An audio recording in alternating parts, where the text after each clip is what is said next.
This isn't going to work well. It's fun. Today we're going to be talking about extreme model railroading. I'm going to tell you what it is and tell you why it's not all that it's cracked up to be. This is Track Smack. Ladies and gentlemen, are you ready? It's time for Track Smack. And now your host, just a regular guy. Just a regular guy in the house. Yeah. Good morning, everybody. How are you doing? Welcome back to Track Smack. Oh my gosh. Oh, so exciting to be here.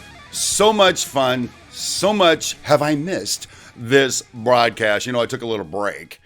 A little video break. And so I'm calling this season 2 just to justify that break because I like to feel like a big shot. Hey, joining me today on Track Smack are Ron Piskel, Sparky 107, Shannon Tapia, Brian Jones, Steve Arnold, and of course, Marcel Velour and Norman Rowe. These are our moderators. You're going to see them in chat with a wrench next to the name Be Nice. They're here to make sure we're having a good time, keep the show moving, and keep me in check because I tend to drift off topic. Yes, some things haven't changed. Before we get rolling, just want to let you know today's broadcast brought to you by Midwest Model Railroad. They have all kinds of model railroading stuff over there. I buy my stuff from there. If you're going to buy some, anyway, just go check them out. Links in the description and tell them Steve Brown, the regular guy, sent you over there. But you know, some things haven't changed. The first thing we like to do on this broadcast is go to chat. Boom, over in chat. How's everybody doing this morning? You miss me? Did you miss me, baby? Yep. Boom, baby, says Ron Piskel with a wrench. Hey, SG-Tron116, it's time, he says. Oh, it's time. It's been time. It's overdue time. We got PDRR engineers saying good morning. Rob, T-Man, D, and RGW in Idaho, not to be confused with Brian Jones. Good morning. Good morning, William Sullivan, New Fenris Railroad. William is everywhere. He goes to all my channels, watches all the shows. I think he's twisted, and I love it. Hey, Dwight Curley's in the house. Good morning, Dwight. Al, good morning. Path Valley Railroad, good morning. Boom, Path Valley Railroad saying, just ordered some couplers from Midwest Model Railroad. Stephen Atwell and his family. It's a family show over there. He appreciates it. So do I. It makes it look like I'm actually doing something for the guy. You know what I mean? And Jeff Allen, Joel, it's been a long time. How you doing? Andy Motrum. Whatever works, Railroad. Ron Stimson's here. Good morning to all of you people over in chat. Listen, what we're going to talk about today is extreme model railroading. And now I saw earlier, flying by in chat, my good friend Roy from Panama. Yeah, you missed that too, didn't you? Boom with the Panama. My good friend Roy down there in Panama was asking, what is extreme model railroading? So I'll tell you what, let's switch back over to the main cam. Boom, main cam. I just click a button, things change over here. What is extreme model railroading? Now, I'm going to do this like in short segments, so it's not just me monologuing, okay? Because we need to see what happens over in the chat. Extreme model railroading. I'll give you an example of extreme model railroading. I have a double-deck layout down there in the hobby room, which, sidebar, studio's moving back to the hobby room as soon as I get it cleaned up. It's a mess. It's like a train wreck. Get it? I've got a double-decker layout down there, and there's a transition from the bottom deck to the top deck. That's pretty cool. Most of it happens behind the layout. Well, going from my bottom deck to the top deck, the last run is a little steeper than I would have liked. And I did all of my testing pulling trains uphill. And I have a super long stack train going up the back of that hill with 2 6-axle locomotives chugging it. And it makes it happen. It was awesome sauce. Gets to the top and it turns around and it heads back down. Wherein lies the problem? You guys ever dealt with compression of a train? Yeah. What that means is down front, it's going downhill. So the locomotives are like, oh, I'm on break. Let's just make it happen.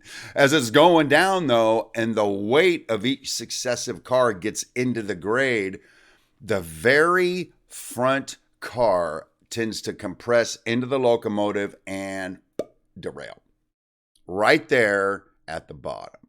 And now here's the thing. It's an extreme model railroading scenario because I have to have, it's almost a 4% grade. I have to have this grade to make the transition in the space that I'm allowed. All right. But it's not all that it's cracked up to be. Because coming back down, my massively long train, Roy, by the way, inspired by the trains you pull over there on the Union Pacific Evanston subdivision. Inspired by that. It's not all it's cracked up to be, baby. So I'm working on a braking system. And it involves little pieces of sandpaper wedged, kind of like a little finger like this, that drag on the cars. So far, I'm pretty close. I got to work on the tension because a couple of the cars can't push the sandpaper down and it just derails anyway. So I'm going to show you that as we get to it. But that's what I mean about extreme model railroading. And there's more things like that, tight turns, helixes, double deckers, massive layouts. So using what I just said as your firing off point, why don't we just go back over to chat and see what else you guys are chatting about? And boom, over in chat. So Chatty McChasters, Chack-Smackers. Oh, geez, here we go again. What do you think about that extreme model railroading scenario? That's what I mean by extreme. Looking over there, let's see. We're looking. Anybody so far? Oh, here's one. Fark64. Boom. He's saying, starting in one room, punching a hole in wall into living room without wife knowing. Okay. Okay. I guess extreme is extreme, right? His extreme version is wifey poo is in the other room or whatever. And he's like, I need more space for my layout. So he just punches a hole in the wall and just rails on through. Boy, oh boy. You know, sometimes it's better to ask for forgiveness than permission. That's an awesome story. Thanks for throwing that up in chat. What else you guys got about extreme model railroading? Because I got more, baby. I could tell you some more stuff. You want to hear some more examples from me? Or do you want to throw it out there in chat? What do you want to do? What do you want to do? Actually, this is coming in from chat. This is pretty awesome. This is from Tony Rifkin, hooking up a brother with a little bit of advice on sending the trains down. He says, hey, tightening your rails in spots. Squeeze the spacing in. Huh. You know, Tony, as a follow-up to that, I'm wondering, though, if I do that, does that cause the cars to, well, if the cars ride up over that where they derail, on the other hand, if it's only in certain spots, it'll be dragged that it has to get over that. Is that where you're going, Tony? That's a way simpler solution than what I had. That's awesome sauce. That's amazing. Also coming in from chat on the same subject, our buddy Roy H. He's a truck driver, baby. Drives the entire countryside. And he has a model railroad in the back of his cab. Who does that? That's an extreme model railroad, Roy. Boom, making it happen, 18-wheeler style. But anyway, I digress. It's part of my charm. Roy H is saying, add that third loco at the end that is running a tad slower to keep the tension on the train. You know something, Roy? I tried taking my two-headed consist and putting one at the back for that very reason. They're pretty tightly speed matched. They're the exact same manufacturer, exact same model locomotive. And even right when I put them on the track and I, not connected and ran them, they were doing this pretty well. The problem with my scenario is these, pardon my French, these damn spine cars that Walthers makes, where one car joins to the other. It's got a loop and a pin, and the pin barely, if, sticks up into that loop. So what happened in one scenario is there was so much tension pulling on the train that it popped that loop right off, and it didn't work.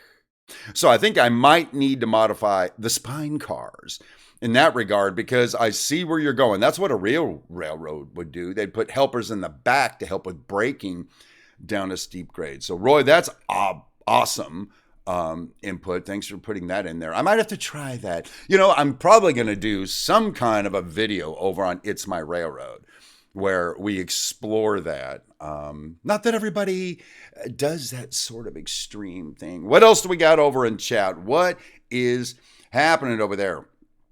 Mike Heath is throwing in, boy, you guys are awesome on the dynamic braking thing. Mike Heath is saying, try adding Microtrain's truck retaining springs. Adds drag like a brake. Microtrain's truck retaining springs. Adam where, Mike? Mike, don't leave me hanging, bro. Adam to my coffee. Oh, geez, I almost put that in my lungs. Well, that was dumb. Let's see. Rick Bailey has a double ladder in his yard that has 12 switches. Rick, that's extreme. Is it extreme? It might be extreme. It's cool, though. I'll just say that.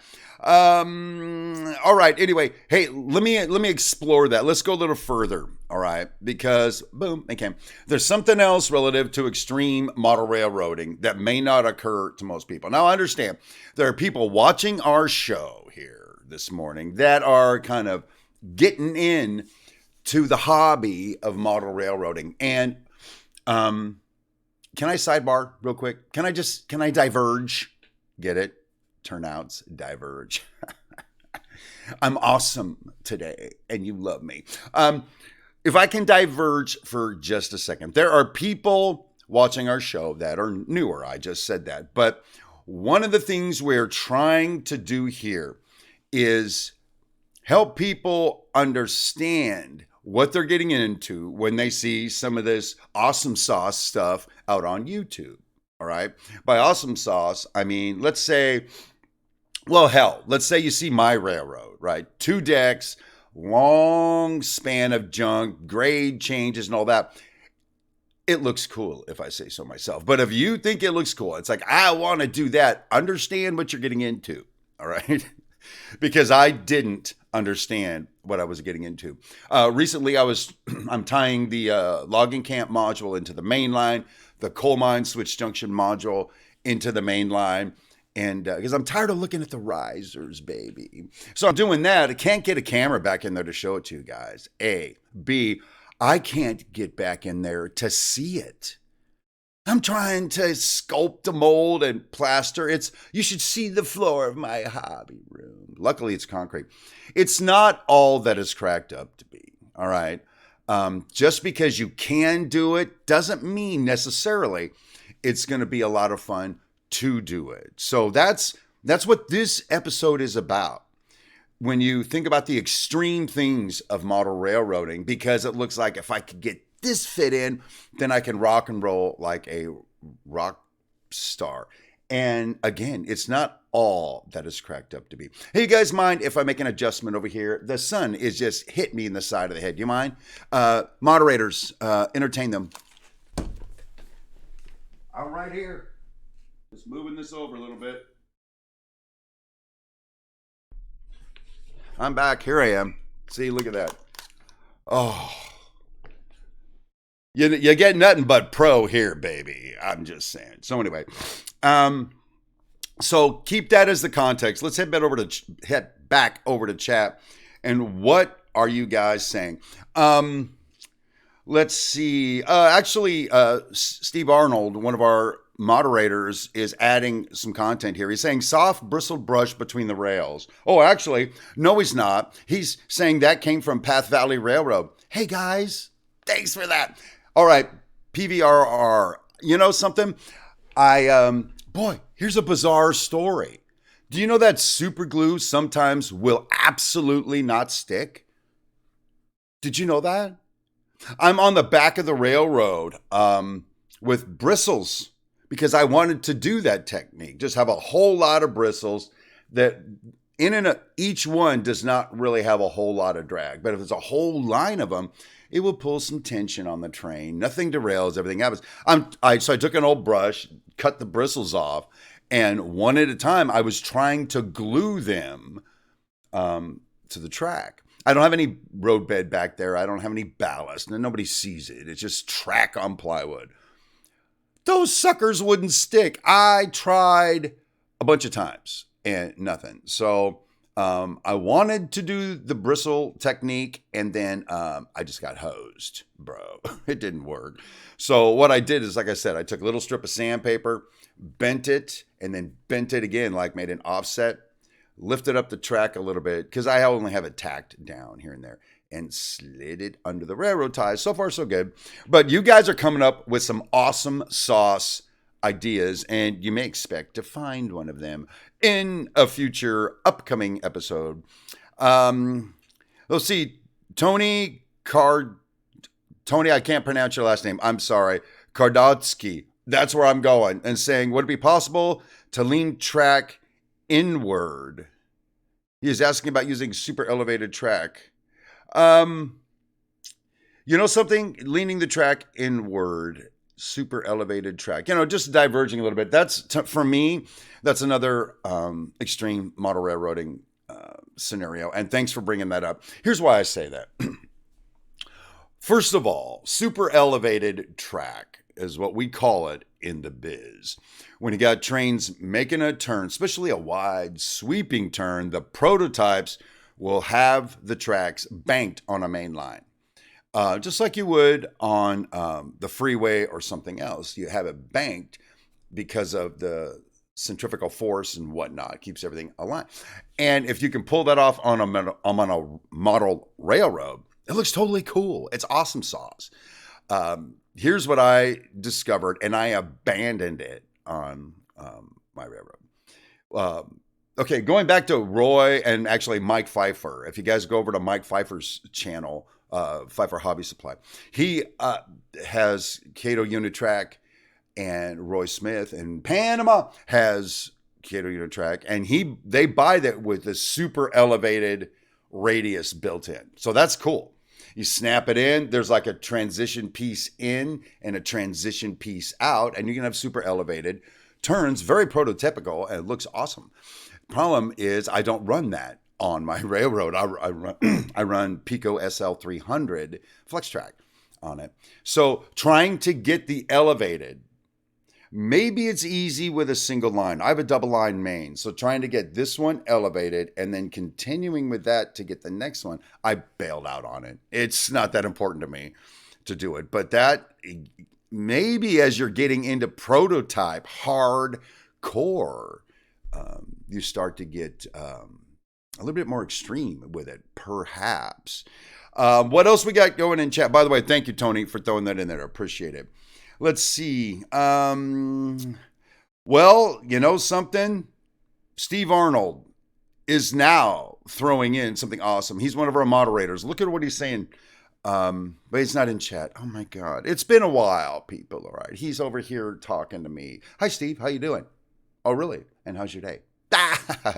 He's saying drill small holes and add small fiber optic cable to slow trains. You can't see them. I've got to tell you, Mr. Arnold, I have 10,000 feet of various size fiber optic cable. Not even cable, just strands in the hobby room. It's extreme. You know why? Because I'm going to light up some structures, feeding the light with fiber optic. I'm going to show you how I'm going to do it too. Totally awesome sauce. But, okay, we can stop talking about dynamic braking or whatever coming down the hill. I know exactly what you're talking about. I'm going to employ that technique. Oh my God, that's awesome. All right, let's move on to something else. Sorry, I'm done with that scenario. Hey, let's take a quick break. Do something else real quick. I'm gonna go over here. Boom, main cam. Now, some of you have been watching my daily vlog over on the Dirt Guy Drive Time channel. There's a link in the description if you want to go check that out. But on there, I threw out a question. And I just want to run something very quickly by this community, and you tell me what you think. It's going to be tough in chat, perhaps, but in the comments, make sure you let me know what you think, all right? Because this is a community. It ain't just Steve Brown's show, although it's awesome when I'm here.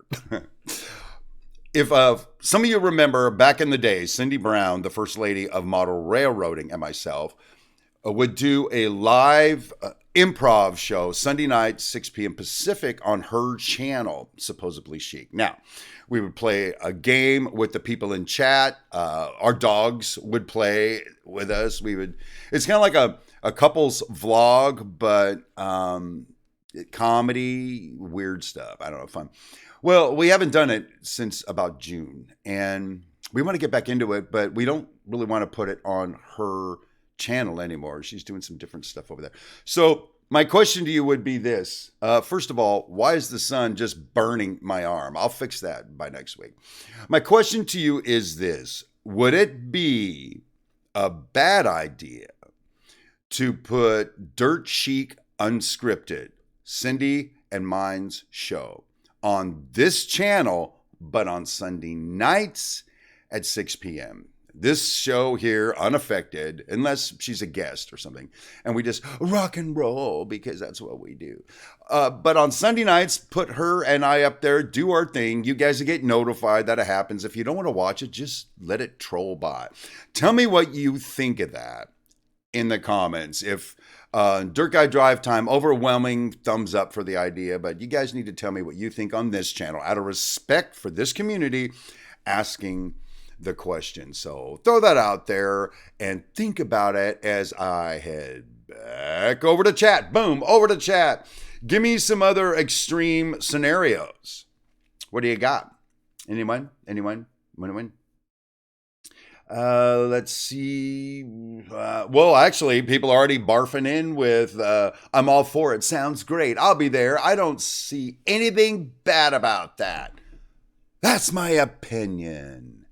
I love people's opinions when they agree with mine. Boom. Okay, in chat so far, people are thumbs upping it. Thank you, guys. I appreciate it. You know, there's some model railroaders whose wives would watch that show with them. So it's an amazing experience. Let's get back to extreme model railroading again. Let me go. Well, not that we ever left, but let me just boom, main cam, because here's what I want to talk about now.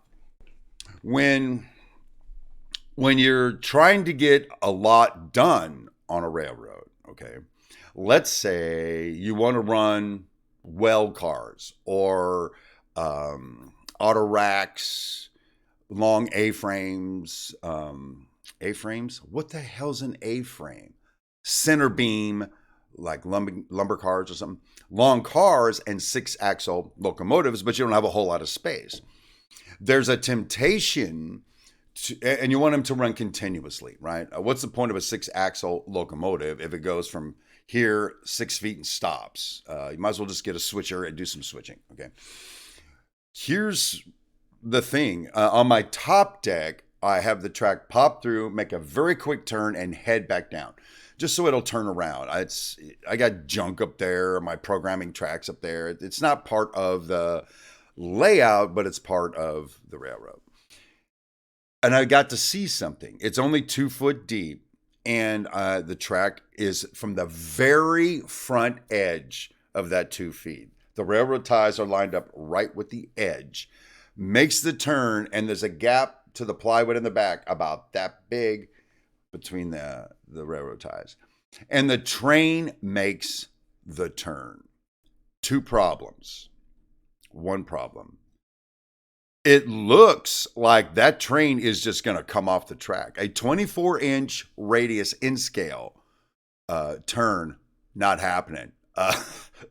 So if you're designing your layout, and just because you can physically make the track work does not mean it's a great idea and that you should do it.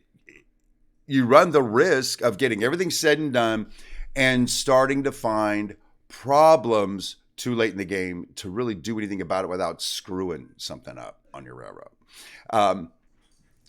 Other things to consider in that regard, let's just say you've got that tight turn, you've got your train going around that tight turn. Again, this is an extreme situation. You're trying to pack a bunch of junk into your railroad.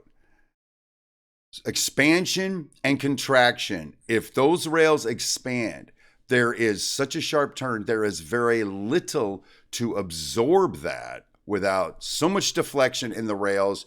You can't run your trains until it cools down in there, is the problem I'm experiencing. So one final thought in that regard.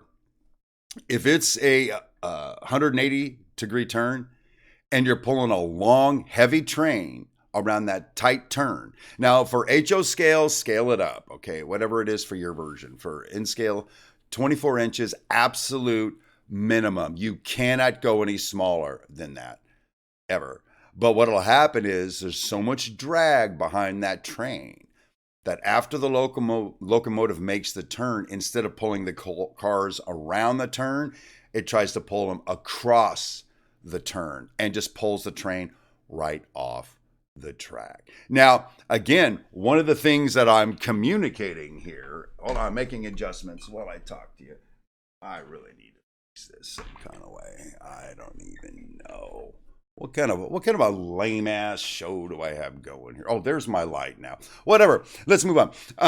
The reason I'm sharing this with you is I watched a ton of videos when I was designing layouts. I have got million ton of hours into making videos. And yet what I end up with is what I have on my railroad. Hold on, still adjusting junk. I'm so angry right now. Talk amongst yourselves, please. There it goes.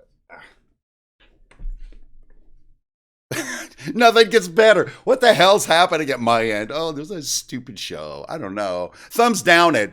If you want to thumbs down this show, you should. This is the one to thumbs down. Ooh, it's like mood lighting, though.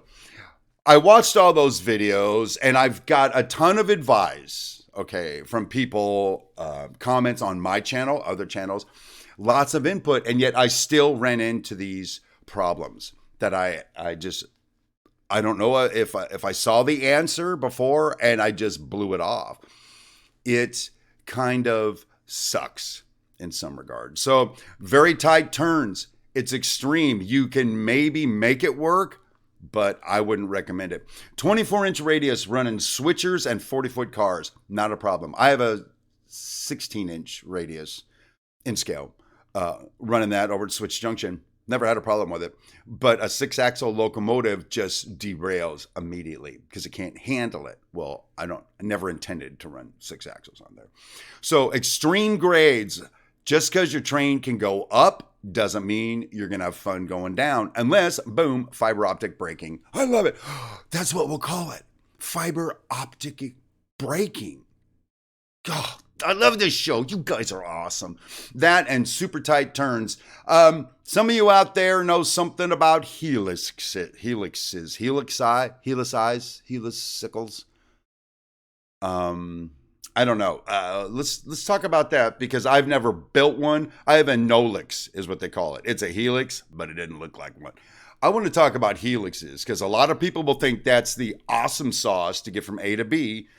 And even my friend Roy Smith down in Panama, he's got 2 of them, double track helixes. And he has a video that says why I don't like helixes. So that's another extreme condition we'll talk about in a minute. Let's talk about other extreme situations over in chat. Looking through chat. Let's see. What do we got over in chat? I just saw something I want to go back to. I'm lost. God, what happened? Please save me, somebody. The show's falling apart. What else do you guys have over there? Actually, James Carroll, thank you for that. Never thumbs down for any model trains. Boom. Why aren't there more people like you? You know, I've only thumbs downed one model railroad video in my entire life. And it's because what was promised me at the beginning had nothing to do with the episode, and it was not about model railroading. it diverged so far away. And let me know that in the title. Don't just change gears on me. Thumbs down it, moved on. Other than that, thumbs downing, sidebar, baby. Thumbs downing. If everybody on YouTube makes videos, okay, duh. Some of the quality is better than others. Some of the ideas are better than others. It's subjective. It may not be better than others. Some people are old, some people are young, some people are totally hot babes like Roy Smith in Panama. I mean, there's this great variety. So just because it's not your style, don't thumbs down it, people. It's a community. Tell those jackholes to go somewhere else. Anyway, what else do we have here? I think Brent Jones. Horseshoe curve has super elevation leaning outward to prevent cars being pulled off. Okay, that's an extreme real world model railroad situation. But I didn't know that. Because you always put the super elevation inside like a NASCAR track, let's just say. But would it ever occur to anybody to have them this way? Interesting. Thank you for that. Thanks for throwing that in there. Let's talk a little bit about helixes, okay?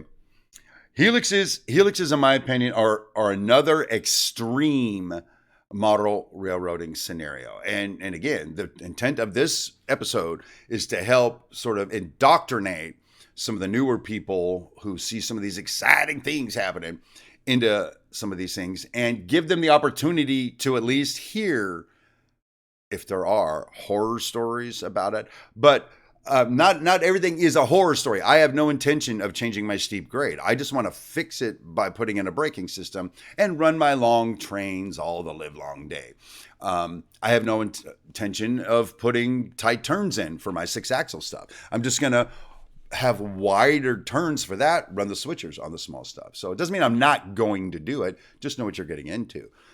So a helix has a very similar, or can have a very similar problem to what the tight turn and the steep grade. For those of you who don't know, and I'm sure all of you do, but a helix is a piece of track that goes like this, like a flat corkscrew, like an auger. It just keeps going and going and going, and the train pops out on another level. There's helix calculators out there that'll tell you how, based on the radius you want, what the grade needs to be and the spacing and all that. So they can do the math for you. But here's what you're going to run into. And again, those of you with helici out there, throw it into chat. Tell people your experience. But you run into a perpetual circle, right? If you're running a long train, let's say, you can have the locomotive here, train behind it, train under the locomotive, train around it, train under the locomotive. So it's pulling uphill through a turn the entire time. The reason I can get away with a 4% grade, 3.5% grade, depending on where you look on the back of my railroad, is because it's straight for the most part. So I'm not pulling through that whole turn. Here's an example. If you've got the space on your railroad to do this as a test, put a whole bunch of cars together. They don't have to be metal cars, yada, yada, just a whole bunch. Put, let's say, 20 together, all right? Then put your finger on the front car and just gently pull so you don't derail it. Pull, and when all the slack is taken out of the couplers, feel how much weight is back there, right? Now, times that by 2 because you're going through a turn and a perpetual grade going up. Again, coming down, you potentially would have the same problem I do on my grade in the back.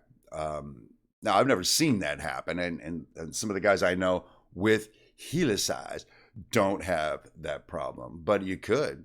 And another thing about, I'm going to put a helix in to go from my bottom deck to my top deck. We'll get to having a top deck before this show is over because I need to talk about it. I need to get it off my chest. You've got, let's say you're using 36 inches as your diameter, 3 feet for your helix. You stack it up, it goes out the bottom of the top. If you've got an 8-foot space and you use 3 feet of it to get to the top deck, where's the rest of your railroad? Where do you keep it? I don't know. Cyberspace? Something? A helix has a big footprint. So, and there's no getting around it. Even the version I have takes up real estate. I just happen to have enough space where the bulk of the grade is behind the layout. I have one piece where it looks really sexy when it comes through there, snaking through the hills with a slightly flatter grade. Looks totally bomb, baby, in that regard. But it takes up a lot of space. They're complicated to build to get to come out where you want them to come out. So if you're thinking you want to expand into helix on your railroad, I would say check with the people watching this show. Check their channels out, do some research because it's not all that it's cracked up to be. Let's jump back into chat. What do we got going on over there? Hey, I see some new people over in chat. Boom. Actually, I see Ron of Ron Strains and Things. He is one of my off-camera buddies. We actually text each other. That's right, because I hang out with celebrities. Ron Marsh is saying, my helix works pretty well, but yes, it takes power to climb the 2.25% grade, and it requires constant cleaning. Oh, constant cleaning. Thanks for that, Ron, because that reminds me of something. If you're on a helix, background. I love having a two-head consist because if my track is slightly unclean and one of the cars goes dormant for a microsecond, or one of the locomotives, the one behind it will knock it over the dirty spot. And then the one in front will pull it over the dirty spot. So while it gets a little hiccupy, a little blinking lighty, the train will actually keep running versus going to get over it, which nobody likes that. It doesn't work. But I can imagine on a helix, when you've got power pulling up a train, that if you lose the front end or the middle one or whatever of your consist for even a microsecond, the shock to the train and then trying to get up, you would have to like exceed the amount of power you need to get up there, to get over those dirty spots. And when it pops out the top, yow, it's the bullet train. So anyway, Ron, thanks for throwing that in. That's obviously... let's see. That's thank you is what I meant to say. Rob Tiemann showing something there. Another bad situation is having a train uncoupled going uphill. You have a runaway. A DPU would prevent that, but makes a lot more work for the operator. And Rob, boy, baby, let's get to the other nightmare story of my model railroad. Then I got some announcements. We're going to get to announcements in a second. Here's the thing. It's totally cool watching my train pop through that double track main tunnel portal I made, and snake through Fertile Valley and head down through Brownsville past the port stuff. It is so fun to watch that happen. What is not fun is when Cato sells me a locomotive with a body mount coupler that does not fully engage the microtrains couplers that I have installed on my stack train, my spine car, right? So instead of this, nice and pretty, we have this, which on a flat railroad, nobody gives a flying rat's caboose about. On a steep grade with enough weight behind it, this can happen, all right? And the funny thing is, it won't happen at the end. There's not enough weight back there. It'll happen up towards the front. Maybe even right at the locomotive. So let's see, 4 spine cars is 20 cars plus 3 well cars. So 23 long ass cars behind my train. Getting to the top of the grade, uncouple. There is this terrifying sound of hearing runaway of my full train coming back down that grade, hitting dead man's turn is what I call it. Dead man's curve, excuse me. Because it hits that curve and just pitches one car after another off the track. Because it's an extreme situation. If it was a flat track heading around, I wouldn't have that problem. It didn't matter. I had dissimilar couplers on my other railroad, and it was like, it kind of sucks. Sometimes they don't engage easy. Never had a runaway, never had an extreme grade. So back over in chat, or still in chat, check me out. What else you got? Anything else on extreme railroads? Because if not, I'm going to go to, well, actually, I asked him and he provided. Roy Smith is over there in chat saying, whatever you do, don't hide your helix behind fascia. You have to see in there and reach in there to fix problems. Yep. Actually, Roy, I think it's your west helix. You've got it where it's exposed all the way up. And I really like that, by the way. If you put fascia between the, I don't know, laps, but where the train is running, have, even if it's a photo backdrop behind the train of a mountain or hillside or something, I think it's a pretty cool look. It's like you take a really long piece of railroad and just sort of coil it up. So anyway, whatever. I think that's the one. Was it your Western Helix? I think so. Anyway, totally awesome sauce. So keep them cards and letters coming while I get us into this. You missed that, didn't you? You're like, when's it going to do that surprise announcement thing?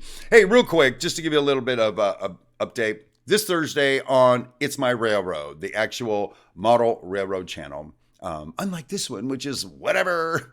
Got the third in my 3-part vacation mini-series coming out, where I'm going to just take you through how I landscaped what I am calling Riley's Bend on the upper part of Fertile Valley. Fertile Valley is 2 pieces. There's Riley's Bend, which is up where I've got the cows mooing. It gets a little annoying. I have to tell them to shut up sometimes.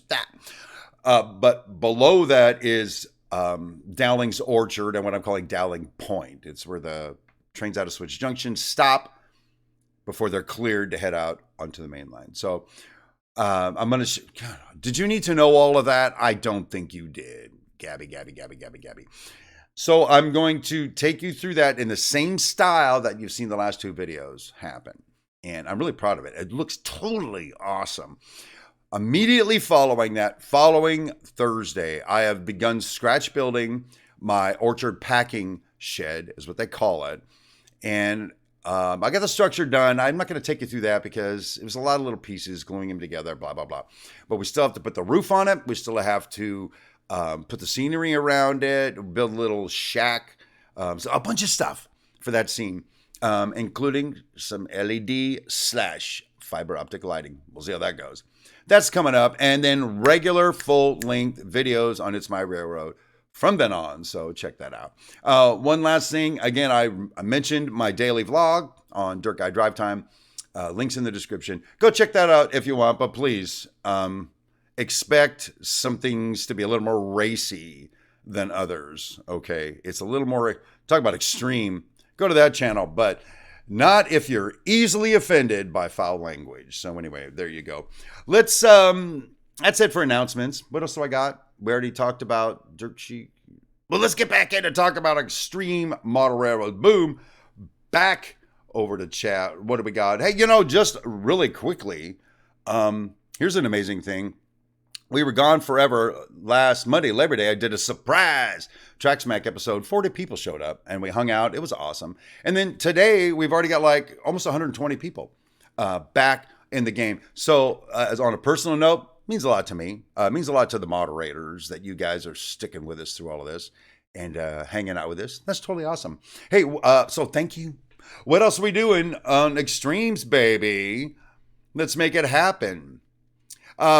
Actually, JC Rip Tracks, there are a few people around that are electrical engineers with their model railroaders are examples of extreme model railroading with electronics. Hey, John, JC, you just reminded me of one of the most significant extreme conditions I have on my model railroad. We've got to talk about this.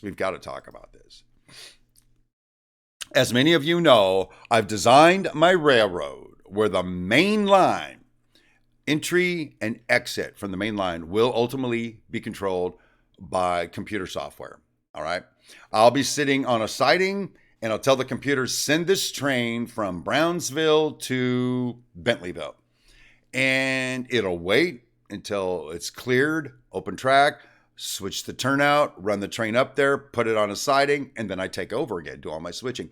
This allows me to have 2 or 3 trains just running traffic all the time.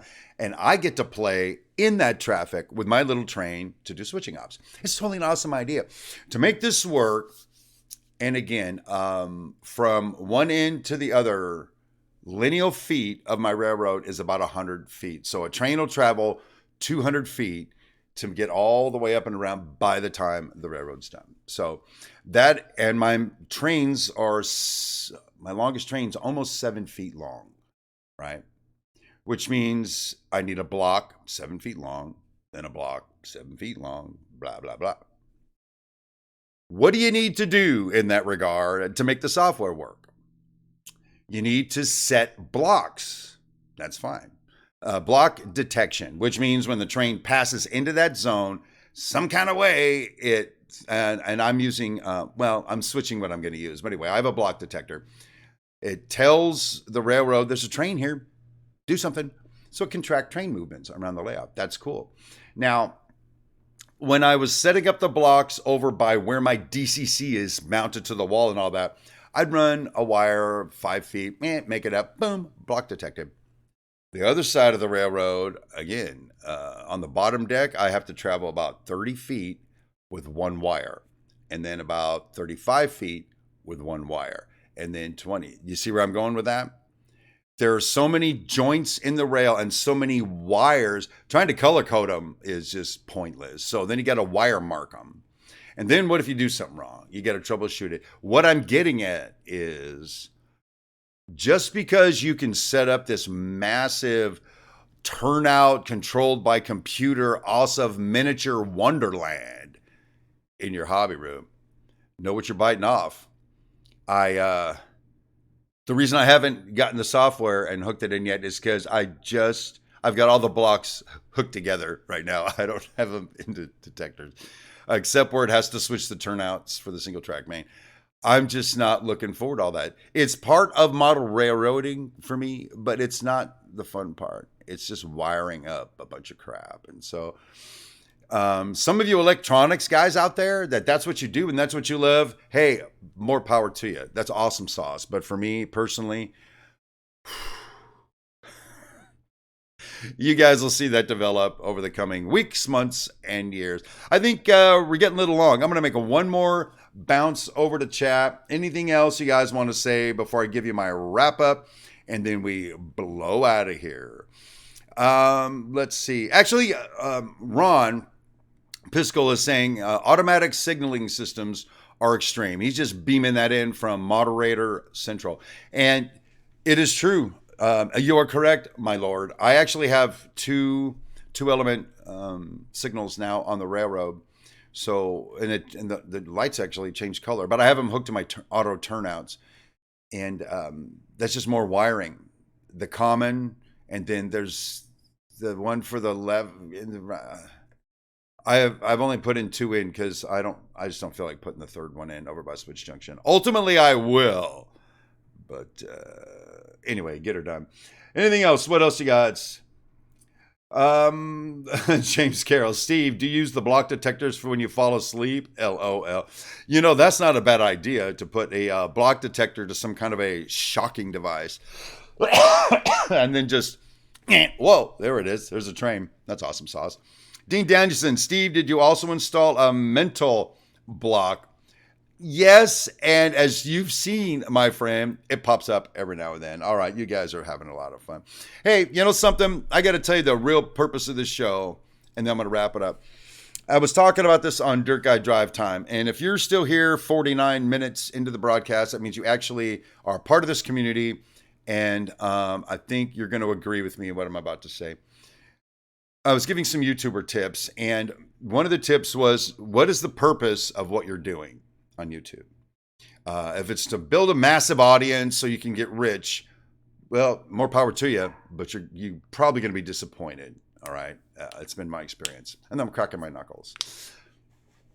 This show was started as a way for the community to interact, hang out together, right? And we do a great job. I mean, not just hanging out with me. You guys are doing just a great job just hanging out over in chat. But ultimately, the whole mission is to encourage people to get into this hobby. Encourage people that are frustrated with how it's going. And so if by talking about extreme model railroading, steep grades, tight turns, helixes, massive amounts of electronic controls, double decks, you know, if you put in a double deck, it's cool and guys have them. I have one, but you got to climb under that second deck sometimes to get to the back. It's not awesome. It's just what you do if you make the sacrifice. So ultimately on It's My Railroad Track Smack, I would like you guys to always think in terms of you guys that are further along, encouraging the guys getting into the sport, guys and gals getting into the hobby, because it's the greatest hobby. You guys stuck with us through our break and you're back. You're dealing with my dog barking right now in the background and you still love me. So anyway, listen, if there's nothing else to add, and I don't think there is, I think on that little happy note, I'm just going to wrap this up for today. So thank you, moderators, for being here and helping me out on this deal. Thank all of you over in chat for your contribution. Make sure you leave the comments. Make sure you tell me what you think about the Dirt Chic Unscripted show on Sunday nights. And don't forget to tune in Thursday for It's My Railroad. So I guess that about wraps it up. Thanks again for being here with me today. And until next time, my name is Steve Brown. Rail on, my friends.